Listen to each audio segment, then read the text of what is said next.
반갑습니다. 소개받은 나영주입니다. 지금 제가 말씀드릴 거는 크게 세 가지고요. 디지털 신뢰에 대한 얘기, 그 다음에 두 번째로는 요새 가장 중요한 이슈 중에 하나인 사물 인터넷의 핵심 용어인 메터, 그 다음에 마지막으로 이거를 어떻게 그러면 관리하고 보완을 해야 될 것인가에 대한 솔루션이 무엇인가, 이렇게 세 가지로 말씀을 드릴 거고요. 먼저 동영상 하나 보시고 세션을 진행하도록 하겠습니다.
지금 보여드린 회사 동영상인데요. 여기 이 동영상이 한 5년 전쯤 만들었는데, 사실 저희가 트러스트라는 디지털 트러스트 혹은 디지털 신뢰라는 얘기를 시작하기 전에 만들었던 건데요. 거기에도 신뢰라는 단어가 나옵니다. 그만큼 이제 신뢰가 되게 중시되는 그 시대가 되고 있는데요. 여기 보시면 디지털 신뢰는 무엇일까요? 저희가 지금 살고 있는 시대는 보통 초연결 사회라고 얘기합니다. 그 4차 산업혁명 이후에, 그다음에 웹 3.0 뭐 이런 걸 얘기하면서 모든 것들이 연결됐다고 얘기하는데요. 연결이라는 의미는 사람과 사람, 혹은 디바이스와 디바이스, 혹은 업무 프로세스와 프로세스, 혹은 회사 간의 커넥션들이 다 포함되어 있습니다. 근데 이런 편리한 연결을 얘기하려고 그러면 과연 어떤 근거로 디바이스나 디바이스, 혹은 사람, 혹은 회사를 믿을 수 있을까요? 이런 것들을 제공하는 게 디지털 신뢰라고 얘기를 합니다. 그래서 뭐 대표적인 예가 비행기가 운행됨에 있어서 거기에 그 루트나 이런 것들이 정말 문제 없이, 해킹 없이 그 정확하게 믿고서 갈 수 있는지, 아니면 리걸 그러니까 변호사 사무실에서 예를 들어서 그런 도큐먼트들을, 서류들을 어떻게 믿고 쓸 수가 있죠? 이런 것들을 제공하는 걸 저희는 디지털 신뢰라고 얘기합니다. 그래서 이제 그러면 도대체 왜 디지털 신뢰가 이렇게 중요해지고 있느냐? 뭐 사고가 터져서 그래요. 보통 우리가 편리함 뒤에 항상 반대되는 얘기는, 보안에서는 그 편리함과 반대되는 불편함이 있습니다. 왜? 이거를 지켜주기 위한 노력인데요. 그 결과들을 보게 되면, 그게 없었을 때 결과들을 보게 되시면, 여기 아마 발표 자료도 봐주셨겠지만 예기치 않은 디지털 인증서가 중단됨으로 해서 발생하는 손실이 한 1,100만 달러라고 나와 있는 IDC 발표 자료가 있습니다. 뭐 우리 돈으로 하면 140억 정도 되겠네요. 그리고 여기 보시다시피 오디시나 감사나 규정들이 준수가 안 됐을 때 발생되는 그 손실 금액이 1,400만 달러. 그 다음에 요 밑에 보시면 미국의 경우에 데이터 유출로 인해서 940만 달러의 평균적인 손실을 보고 있다는 얘기가 있습니다. 물론 미국이 물가가 좀 비싸기 때문에 전 세계 평균으로 하면 여기 밑에 조그맣게 나와 있지만 440만 달러 정도의 우리 돈으로 하면 그럼 뭐 한 얼마죠? 한 50억 되나요? 그래서 이 정도의 손실을 평균적으로 볼 만큼 데이터 유출로 인한 손실이 되게 크다는 거고요. 마지막으로 오른쪽 하단에 보시면 고객이 디지털 신뢰를 상실한 기업에 대해서는 업체를 교체하고자 하는 게 47% 정도의 서베이 결과가 나와 있습니다. 이 정도로 디지털 신뢰가 되게 중요한, 왜? 안 그랬을 경우에 발생하는 손실이 너무 크다는 거죠. 그래서 IDC의 제니퍼 글렌이라는 분의 그 내용을 조금 읽어드리면, 그 가동 시간의 안정화나 그다음에 데이터 손상에 대한 위험 감소, 그다음에 사용자의 신뢰 향상 등이 이 디지털 신뢰를 통해서 이룰 수 있다라는 그 표현을 하고 있습니다. 그리고 이제 디지털 신뢰가 필요한 부분이 위협뿐만 아니고요. 이제 좀 전에서도 아마 오늘 계속 얘기를 드렸겠지만 공격 표면에 대한 이슈가 많이 나오고 있습니다. 영어로는 어택 서피스라고 얘기하는데요. 왜 이 얘기가 나올까요? IoT 때문에 그렇습니다. 우리가 얘기하고 이제 사물 인터넷 때문에 그런데요. 사물 인터넷이 나오면서 많은 편리함이 생겼습니다. 굳이 스위치를 끄고 켜고 자동차를 추운데 나가서 히팅을 뭐 엔진을 켜놓고 할 필요가 없이 앱으로 다 하죠. 이게 다 사물 인터넷의 힘이라고 얘기하는데요. 그런 편리함 뒤에는 위험 요소가 많이 늘어나겠죠. 예전 같으면 사내 같은 경우 회사를 예를 든다 그러면 사내망만 뭐 방화벽이라든지 혹은 IPS라든지를 통해서 막으면 됩니다. 근데 이제는 막아야 될 영역이 너무 많아졌죠. 그래서 이제 공격 표면이 확대됐다고 표현을 하는데요. 예를 들면은 해커 공격으로 네트워크 유출이 발생하는 비율이 93%나 증가했고요. 그다음에 소프트웨어 공급망으로 인해서 피해를 경험한 비율이 65%라고 하는데요. 아마 여러분들이 기억하실 것 같은데 2년 반 전에 미국의 정유 라인이 2주 동안 멈춘 사고가 있었습니다. 보통 우리가 그거를 콜로니얼 파이프라인 사고라고 얘기하는데 2주 동안 멈췄기 때문에 주가 폭락 등 기타 여러 가지 문제들이 발생했는데요. 이 문제의 원인을 제공했던 것은 솔라윈즈라는 소프트웨어 공급 업체를 통해서 해킹당한 소프트웨어 공급함으로 해서 문제가 발생했었는데요. 그 소스가 어딘지는 모르지만 어쨌든 이러한 소프트웨어 방어 체계를 썼음에도 불구하고 소프트웨어 공급 라인에 대한 방어가 안 돼 있었기 때문에 단순히 소프트웨어만 암호해서는 안 된다라는 그런 대표적인 사례를 남긴 경우도 있습니다. 그래서 이런 것들을 통해서 디지털 신뢰를 보호해야 되는 표면이 매우 넓어졌다. 이런 그 트렌드를 볼 수가 있고요. 그럼 과연 그거는 위험 요소, 그다음에 표면이 넓어지면 끝나는 게 아니고요. 이제는 각 부서별로 여러 가지 면들을 고민해야 되는 상황이 되어 있습니다. 맨 왼쪽부터 보시면 그 인프라스트럭처나 아니면 데브옵스 팀 같은 경우에는 디지털 인증서의 유효 기간이 점점 줄고 있습니다. 과거에는 6년 이상이 됐던 것들이 이젠 줄어서 1년 1개월, 13개월 혹은 이제는 90일로 줄이자라는 얘기가 일부 나오고 있고 현실화될 가능성이 매우 높아지고 있습니다.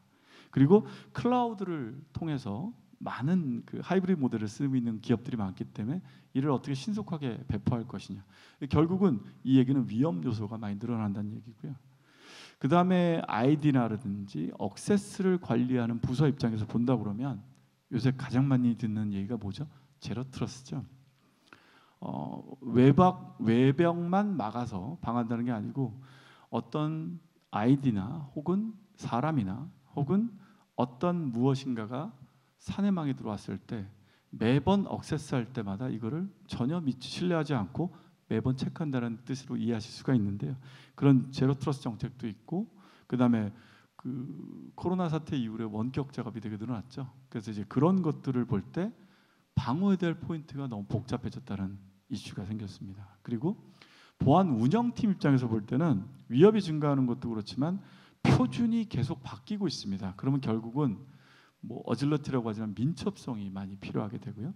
그리고 계속 얘기되고 있는 이제 공격 표면에 대한 증가, 그 사물 인터넷이라든지 운영 기술변에서는 이런 것들을 어떻게 방어해 나갈 것이냐, 정책을 수립할 것이냐, 혹은 수용할 거냐는 이슈들이 떠오르고 있습니다. 무슨 얘기냐면 결국은 예전에는 분산되어 있던 보안 정책들이 이제는 통합 관리하지 않으면 도저히 이런 위험이나 복잡성이나 혹은 민첩성, 그 다음에 공격 표면이 확대되는 상황에서 방어할 수 있는 방법이 없다라는 얘기가 됐습니다.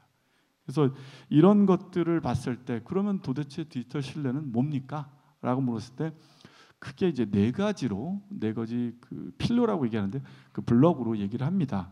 오른쪽 밑에 보시면 표준 스탠다드라고 되어 있는데요. 이건 뭐냐면 디지털 신뢰를 만들기 위해서는 기준이 있어야겠죠. 예를 들어서 디지털 인증서를 갖다가 모든 사내 네트워크에 혹은 사람마다 아이디별로 인증서를 부여해서 보호한다는 어떤 표준이 있어야 되고요. 그 다음에 두 번째로는 컴플라이언스 가버넌스라고 얘기하는 어떤 규정에 대한 준수, 그 다음에 어떻게 이거를 운영해 갈 것이냐 하는 그런 것들에 대한 요구사항이 있습니다. 그리고 그러니까 세 번째로는 위에 보시면 엔터프라이즈 신뢰관리라고 해서 회사 전체 입장에서 볼 때 이런 보안 정책이나 운영되는 것들을 관리해야 되는 상황이 있고요. 그 다음에 마지막 단계 넘어서는 그러면 우리 회사만 잘하느냐? 전체 생태계 연결 생태계를 다 관리해야 되는 상황이 되죠. 회사가 있다 그러면 협력사가 있고요. 그 다음에 고객사가 있겠죠. 우리 회사만 그 보안이 규정이 신뢰가 제공된다고 해서 이게 지킬 수 있는 게 아니고 전체 생태계 전체가 관리가 된다는 얘기가 됩니다. 그래서 네 가지로서 디지털 신뢰를 구축하는 블록이 구성된다고 설명을 하고 있습니다.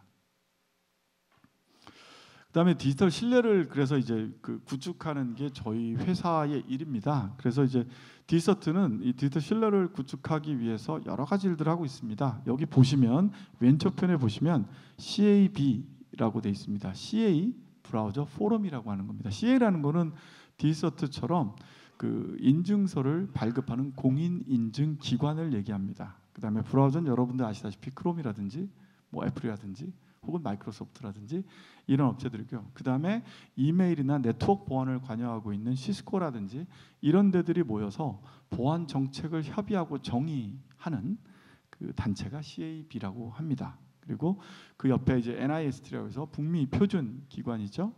그 다음에 ITF라든지 혹은 CI 플러스 다들 그 어떤 네트워크와 혹은 그 케이블 관련돼 있는 거 혹은 그런 그 외에 이제 페이먼트, 크레딧 카드의 페이먼트나 이런 것들을 준수하게 하는 기관들의 모임입니다. 그래서 이런 기관들의 모임에서 저희가 이제 리딩을 보안 쪽에 리딩을 하고 있어서 지금 표현이 됐고요. 이러다 보니까 저희 회사는 연간 여러분 보통 ISO 보안 그러니까 ISO 표준 그 오딧 감사받는 거 아시죠? 되게 복잡한데요. 이런 것들 저희 회사 같은 경우는 연간 25건 이상을 받고 있습니다. 이런 기관에 그 보안 컨설팅 내지는 가이드를 하고 있기 때문에 그런 것들이 필요하고 있고 그렇습니다. 그리고 이제 오늘 그 얘기할 두 번째 주제인데요. 메타는 제가 후반부에 자료가 있으니까 거기 중심에서 설명드릴 거고요. 여기서 간단하게 말씀드리면 메타 되게 중요한 가전 제품의 표준입니다. 가전 제품이 사물 인터넷을 통해서 그 온라인으로 표준화된 기준을 제공한 게 그 표준이 메타라는 겁니다. 이따가 자세히 설명을 해드리도록 하고요. 그 다음 중요한 얘기가 양자 컴퓨팅 얘기입니다. 보통 그 팬텀이라고 얘기하는 그 퀀텀이라고 그러죠. 팬텀이 퀀텀 시큐리티라고 하는 부분인데요. 이제 퀀텀 컴퓨팅 같은 경우에는 여러분도 아시다시피 0과 1로 대변되는 디지털 컴퓨터, 그러니까 요새 뭐 슈퍼컴퓨터 나오긴 하지만 이런 것들 대비 수만 배의 속도가 빠르다. 왜 그렇죠? 0과 1이 아니고 양자 단위로 변수를 가져가기 때문에 그 변수 때문에 더 빠른 계산을 할 수 있다는, 연산할 수 있다는 것 때문에 그렇죠. 되게 편리하고 좋은 겁니다. 다들 기다리는 분들도 알고 계시고 하겠지만 문제는 뭐냐면 보안의 모든 알고리즘은 뭐 ECC라든지 혹은 RSA라는 보안 알고리즘을 따릅니다. 인증서도 마찬가지입니다. 이런 알고리즘을 통해서 암호화시키고 그 다음에 복호화시켜 디크립션을 시켜서 암호를 풀었다 했다 합니다. 문제는 뭐냐면 디지털 컴퓨터는 슈퍼컴퓨터를 하루도 이 암호화를 푸는데 서너 달 이상이 걸립니다. 양자 컴퓨팅이 나오면 서너 시간이면 이거를 풀 수 있다라고 계산을 하고 있습니다.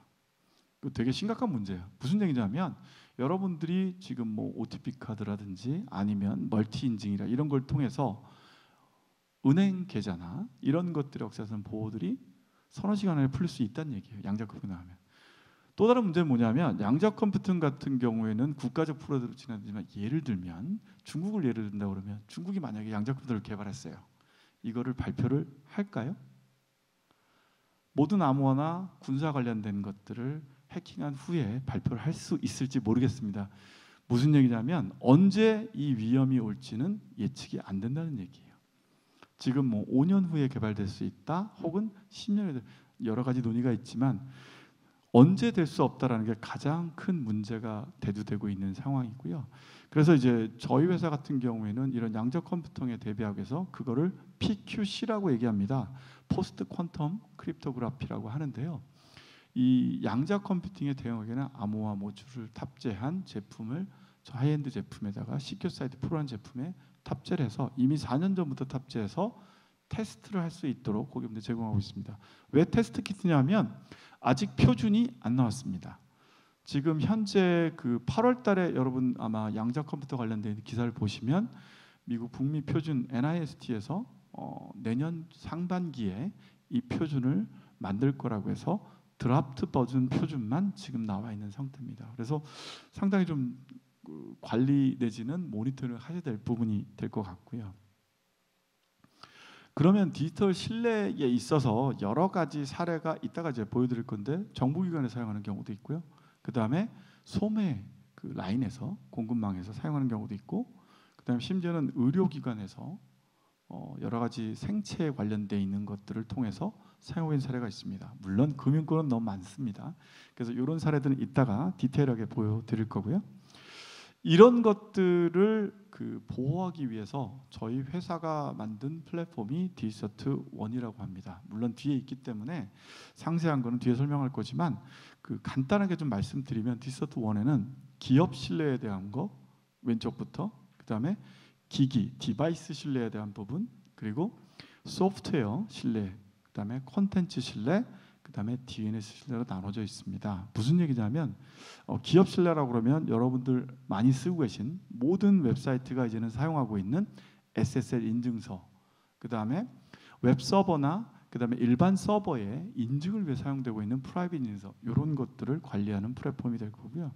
기기 같은 경우에는 디바이스, 모든 사물 인터넷, 이따가 설명드릴 메타를 포함한 모든 사물 인터넷을 인증을 해주고 보안을 제공하는 그런 솔루션이 되겠습니다. 그 다음에 소프트웨어 신뢰 같은 경우에는 기존에는 코드 사인하는 걸로 소프트웨어를 암호화했습니다.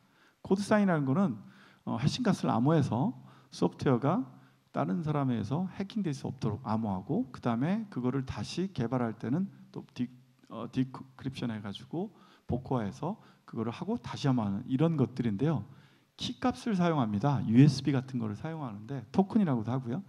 근데 이제 이런 것들을 돌려 쓰다 보니까 아까 제가 콜로니얼 파이프라인 정유회사가 2주 동안 멈춰서 난리가 났었다고 말씀드렸는데 그 사례가 바로 이 코드 사이닝 키값을 팀별로 돌려 쓰다가 사고가 난 케이스가 되고요. 누가 어디다 돌려 썼는지를 몰라서 결국은 이게 해커에 노출됐다는 얘기고요.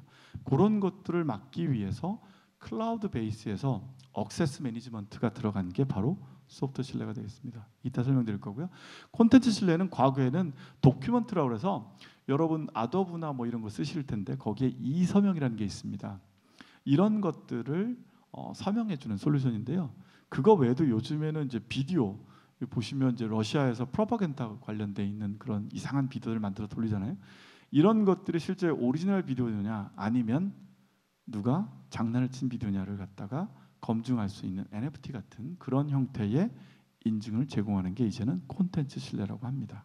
그래서 이제 이런 것들이 클라우드 플랫폼 안에서 혹은 온프레미스 안에서 혹은 하이브리드 안에서 관리될 수 있는 플랫폼이 바로 디서트1입니다. 이 이름은 기억하시는 게 아마도 좋을 것 같습니다. 포괄적 신뢰 구조인데요. 그래서 이제 디지털 신뢰를 제공하는 것은 단순히 인증서를 발급하고 가운데 있지만 발급해서 이것들을 관리하고 그다음 재신청하고 이런 풀 라이프 사이클뿐만 아니고 자산의 보안이 필요하고요. 그게 콘텐츠가 됐던 아니면 소프트웨어가 됐던 이런 생태계 전반적인 거에 대한 디지털 신뢰를 보장할 수 있어야 된다는 얘기입니다.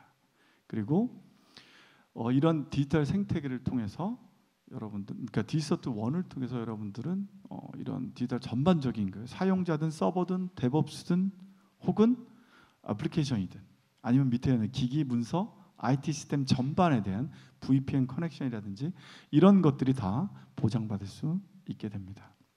그래서 이런 걸 통해서요, 저희 회사는 지금 여기 보시다시피 글로벌 상위 100대 기업의 93%가 저희 신뢰를 받고 있고요. 그 다음에 포춘 500대 기업 88%가 저희 올해 기준입니다. 매년 이제 포춘 500대 기업 리스트가 바뀌기 때문에 올해 기준으로 88%의 보장을 저희가 하고 있습니다. 뭐 그 외에 전 세계 180개국에서 이런 디지털 신뢰를 저희가 제공을 하고 있는 회사가 되겠습니다.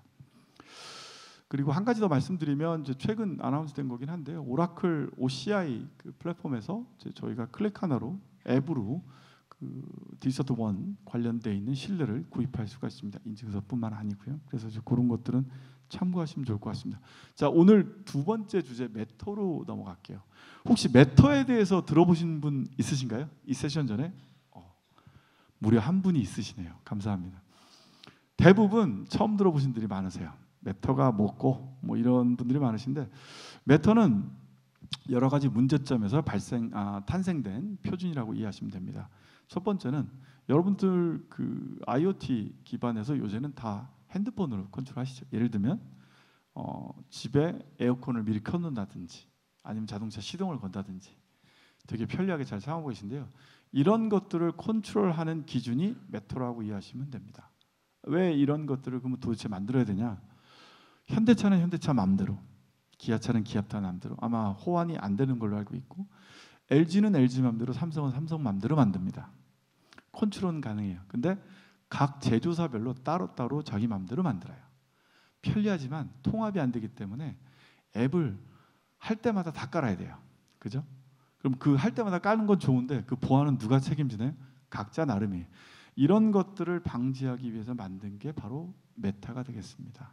그래서 표준화된 표준으로 어떤 사물 인터넷 제조사를 사용하더라도 사용자 입장에서 하나의 앱으로 표준에 따라서 할 수 있어서 제조사들이 이제는 그 표준에 맞추도록 그렇게 만든 게 바로 메터라고 이해하시면 될 것 같습니다. 뭐 여러 가지 슬라이드가 있지만 자세한 내용은 여러분께서 참고할 수 있도록 그 자료를 남긴 거니까 그 참고만 하시면 될 것 같고요. 메터를 얘기할 때 가장 중요한 그 오거나이제이션 이름이 있습니다. CSA를 하고요. 여기 나와 있지만 Connectivity Standards Alliance라고 해서 메터를 규정하고 어떤 식으로 검증할 거고 어떤 회원사가 가입할 수 있고 이런 것들을 총괄하는 조직이 저희가 속해 있는 디지서트 같은 공인인증기관이 속해 있는 게 CA 브라우저 포럼이라고 말씀드렸는데, CSA라는 이 오거나이제이션이 바로 메터, 즉 사물 인터넷의 표준을 혹은 보안을 규정하는 조직이라고 생각하시면 됩니다. 그래서 그 정도만 기억하시면 될 것 같고요. 뭐 혹시 메타 관련해서 추가 질문은 저희 그 바깥에 보시면 한국전자인증 저희 파트너사에서 세션 부스를 진행하고 있기 때문에 거길 통해서 받으시면 될 것 같고요. 그래서 이제 메타를 선택해야 되는 이유는 이제 여러 가지가 있습니다. 문제는 뭐냐면 여러 제조업체들이 있는데 이 제조업체들이 각자 만들 것이냐 되게 어렵거든요. 사람도 써야 되지만 개발하는데 시간도 걸리고요. PKI라는 기본 PKI라는 건 뭐냐면 이제 Public Key Infrastructure라고 해서 암호화 만들어서 디지털 인증서를 만드는 규정이라고 보시면 되고요. 뭐 너무 복잡하니까 이름만 기억하시면 됩니다. 이런 규정에 의해서 만들어지는 메타 인증서를 직접 개발하려면 여러 가지 리소스가 들어갑니다. 그래서 그 이따가 그 문제들은 잠깐 슬라이드 나올 건데, 이런 것들을 피하기 위해서 저희 같은 회사에서 제공되는 인증서로 그 메타 기준에 따라서 제조업체들은 원래 메인인 그 제조업만 집중하시면 됩니다. 그래서 이제 그거 참고하시면 될 것 같고, 앞으로 전망이나 저 현재 상황을 조금 업데이트 드리면 메타 같은 경우에는 작년 하반기에 1.0이 론칭이 됐고요. 그것 때문에 이제 급히 삼성전자에서도 급히 이제 작년 하반기에 그 CSA에 가입을 했고 메타 규정을 준비하고 있는 것으로 알고 있습니다. 국내 대기업 분들은 다 지금 이미 메타에 가입돼 있고 준비를 하고 있습니다. 그리고 올 5월 달에 1.1 버전이 나왔고 11월 달에 1.2 버전이 출시될 예정입니다. 왜 이 시점을 말씀드리냐면 이게 갈수록 규정이 조금 더 까다로워지고요. 왜냐하면 이게 보안에 대한 게 들어가기 때문에 그 기본 제조업체 기준부만의 보안이 들어가기 때문에 규정이 점점 까다로워지고, 또 한 가지는 가입 업체가 계속 늘고 있습니다. 전혀 신경을 안 쓰다가 갑자기 지금 뜨거 하는 형태가 돼서 하고 있어서 여러분들도 돌아가시면 메타에 대해서는 꼭 한번 CSA 웹사이트에 들어가서 이게 무엇이고 앞으로 어떻게 될 건지 이런 것들은 꼭 알아두시는 게 상당히 좋을 것 같습니다. 그래서 이제 메터나 PK 이런 것들이 없을 경우에 인력을 어떻게 제조업별로 인력을 다 따로 만들어 가지고 메터 인증서를 만들 것이냐? 힘들겠죠.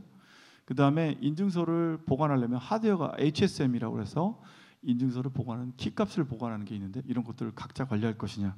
이런 것들이 다 비용이기 때문에 혹은 그 타임 투 마켓이라고 하죠. 시장에 접근한 데 있어서 이거 준비하다가 날 다 새니까 이런 것들을 위해서는 간단하게 외주를 주는 게 낫다라는 그런 얘기들이고요. 요거까지 알으시면 아마 메타에 대해서는 거의 어느 정도 대화를 할 수 있는 수준이 됩니다. 메타 인증서에 대해서는 크게 세 가지 구조로 되어 있습니다. 조금 더 부연선을 더 드리면 PKI 인증서의 구조도 비슷합니다. PKI는 여기에 맨 위에 PAA라고 되어 있는 게 CA 루트라고 하고요. 그 다음에 여기에 PAI 중간에 있는 게 ICA라고 하고요. 그 다음에 맨 밑에 있는 DAC라고 해서 인증서인데요. 메타 인증서, 디바이스 인증서인데 이거를 그냥 우리가 얘기하는 디지털 인증서라고 얘기합니다. 그래서 여기에 나와 있는 메터의 디바이스 인증은 똑같이 PKI 구조를 따라갑니다. 그래서 저희가 제공하는 PA라는 루트가 있고요. 이 루트에서 모든 제조사별로 PAI를 제공합니다. PAI는 제조사 명이 들어갈 수 있고 옵션으로 인증 그 프로덕트 명이 들어갈 수도 있습니다. 옵션이지만 그리고 조금 더 나가서 거기서 발급된 인증서가 실제 메타의 디지털 신뢰를 제공하는 인증서가 되게 됩니다. 그래서 이 구조는 메타를 얘기할 때 꼭 기억해 두시면 되게 편리한 내용이 되겠습니다. 중요한 내용이 되겠습니다. 그다음에 이제 그래서 저희가 제공하는 그 솔루션은 IoT 트러스트 매니저라는 건데요. 요거는 이따가 뒤에서 설명을 드리도록 하겠습니다. 그래서 이런 메터 인증서로 어떻게 적용이 되냐? 제조사 입장에서는 졸업하기 전 혹은 실제 제조하는 과정 혹은 동작하는 과정에서 인증서 간, 그 다음에 디바이스 간, 디바이스과 컨트롤 간의 인증을 제공하게 됩니다. 그래서 이런 업조로 쓰이고요.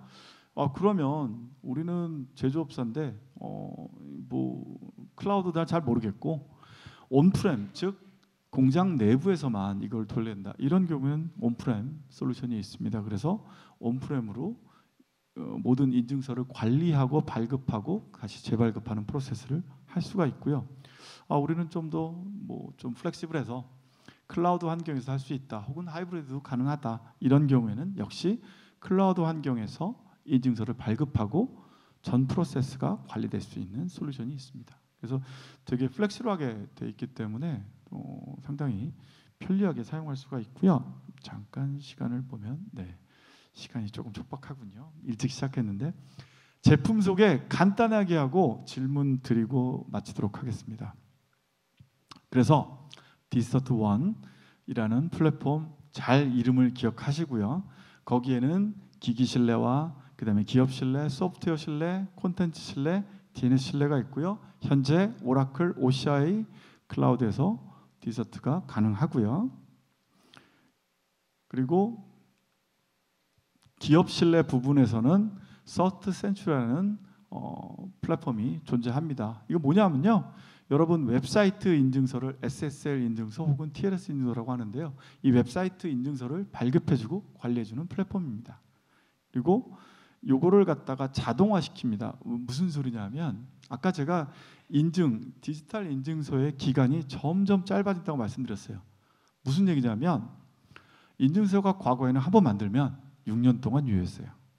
근데 이게 점점 줄다가 13개월이고요. 현재는. 그 다음에 향후에는 90일로 준다는 얘기가 나오고 있고 현실화될 겁니다.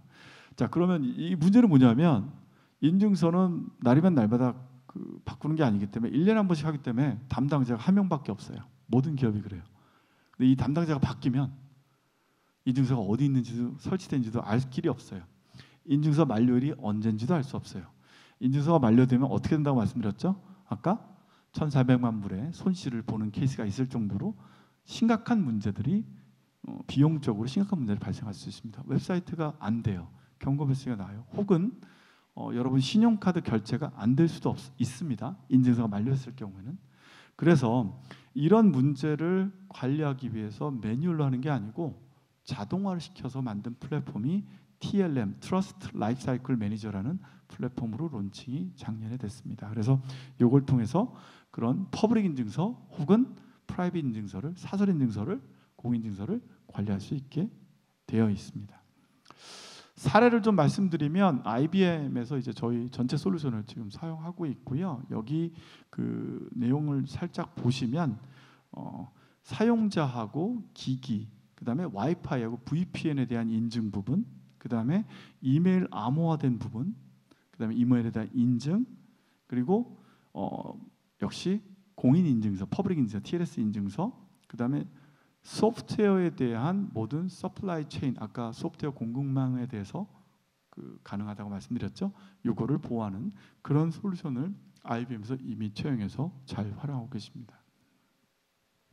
그 다음에 이제 아까 전체 디저트1 안에서 소프트웨어 신뢰 부분인데요. 이 제품은 이제 STM이라고 해서 소프트웨어 트러스트 매니저라고 합니다. 이건 뭐냐면 서플라이 체인, 즉 소프트웨어 앱이라든지 코드라든지 모든 코드로 만들어진 것들을 암호화시켰다가 혹은 복호화시켰다가 언제 누가 무엇을 바꿨는지를 관리할 수 있는, 즉 액세스 매니지가 포함된 클라우드, 온프라미스, 하이브리드 어떤 환경에 쓸 수 있는 솔루션이 됩니다. 뭐 게임사라든지 그 다음에 소프트웨어 개발업체, 심지어는 뭐 관공서에도 많이 사용을 합니다. 왜냐하면 관공서에도 소프트웨어를 납품을 받는데 이 소프트웨어 납품받는 과정상에서 어떤 변조가 있을 수 있고 해커의 침입이 있을 수 있기 때문에 이런 것들을 사용한 사례가 많이 준비되어 있습니다. 그 다음에 이제 기기 신뢰하고 해서 아까 메타에 관련되어 있다고 말씀드렸던 IoT 트러스트 매니저가 됩니다. 뭐 아까 메타에서 설명을 드렸지만 온프라미스나 아니면 하이브리드, 클라우드 어떤 환경에서든 메타와 관련되어 있는 인증서를 발급하고 관리하고 이거가 다시 재신청하는 그런 프로세스를 자동화해서 제공을 하고 있습니다. 그 사례가 되는데요. 아까 의료 쪽에 사례가 있다고 말씀드렸는데 이 IoT 트러스트 매니저가 이런 사례가 됩니다. 여러분 포도당 주사 이제 맞는 분들 있잖아요. 당이 문제가 있어서 당 때문에 관리를 해야 되고 그 포도당 문제가 있는 분들 같은 경우에 당에 문제가 있는 분들 같은 경우에는 매일 피를 뽑아서 그 당 수치 체크하고 그거에 따라서 인슐린을 제공을 받는다고 하더라고요. 저도 잘 모르는데 이게 너무 복잡하고 리스크하고 하니까 아예 당을 체크하는 센서를 몸 안에다가 저장을 합니다. 그리고 그 센서에서 그것만 하는 게 아니고 인슐린을 제출할 수 있는 걸 위해서 자동화 시스템을 만들어서 하게 됩니다. 문제는 뭐냐면 이게 되게 편리해요. 그러면 매일 피를 안 뽑아도 되죠? 그리고 자동적으로 뽑아주기 때문에, 그러니까 인슐린을 배포해주기 때문에 매우 안전할 수 있겠죠. 문제는 뭐냐면 해커가 들어와서 이 사람의 당 수치를 마음대로 조정했을 경우에는 상당한 위험이 있을 수 있겠죠. 그래서 이 당 수치를 만질 수 있는 사람은 담당 의사, 담당 간호사, 그 다음에 본인이 지정한 가족만 액세스가 돼야 됩니다. 그렇지 않을 경우에는 여러분이 상상하는 그런 문제들이 생길 수 있겠죠. 이런 것들을 관리해 주는데 역시 IoT 트러스트 매니저가 사용됐습니다. 그래서 이제 이런 걸 통해서 자동화되고 신뢰를 제공하는 사례가 되겠고요. 그 다음에 이제 그 소매점에서 5,000개의 점포가 넘는 소매점의 관리를, 문제가 뭐냐면 그 점원들이 뭐 한국은 그런 일이 별로 없는데요. 카메라 뭐 해서 하는데 해외 같은 경우는 이 점포에서 물건이 빠지는 사례들이 많이 있대요. 그래서 이제 그런 것들을 전 프로세스 생산부터 판매가 완료될 때까지 중간 상행 거쳐서 판매가 완료될 수 있는 전 프로세스를 인증서로 관리하는 사례가 됩니다. 5,000개가 넘는 점포고요. 뭐 우리나라로 얘기하면 뭐 이마트 정도 되겠죠. 이런 데들의 관리를 했던 사례가 됩니다. 그리고 이제 콘텐츠 아까 말씀드렸기 때문에 넘어갈게요. 뭐 제품은 뭐 도큐먼트 트러스트 매니저인데요. 과거에는 문서에 대한 인증만 하다가 이제는 비디오까지 인증이 가능해졌다. 이 정도만 이해하시면 되고, 사례인데요. 아시아의 어떤 국가에서 치러진 선거에서 실제로 적용된 사례입니다. 무엇을 했냐면 전체를 다 전자화시킨 게 아니고요. 투표용지를 사용하고 투표함을 사용하고 그 다음에 검증원들이 있는데 이 투표 함을 봉인하는 거, 그 다음에 그 투표 관련 인원을 검증하는 데 사용된 솔루션입니다. 실제 적용되었고요. 아시아의 어떤 나라에서 2년 안에 있었던 선거에서 실제 저희 솔루션이 성공적으로 잘 한 사례가 되겠습니다. 그리고 이제 DNS 신뢰인데요. DNS 뭐 아시다시피 도메인 네임 서비스인데 요거를 뭐 전 세계에서 가장 높은 가성 뭐라 그러죠? 하이 어벨러빌리티를 제공했습니다. 12년 동안 장애가 한 번도 없었고요. 그래서 이제 그런 솔루션도 역시 제공을 하고 있습니다. 여기까지인데요. 그 긴 시간 경청해서 감사하고요. 문제를 꼭 내야 되기 때문에 가장 어려운 거 내지 말라고 그러셔서 저희 회사에서 만든 모든 디지털 신뢰를 제공해주는 솔루션 이름이 있습니다. 뭘까요? 제일 먼저 손 드신 저기 안경 쓰신 뒤에 계신 분. 네? 예, 맞습니다. 감사합니다.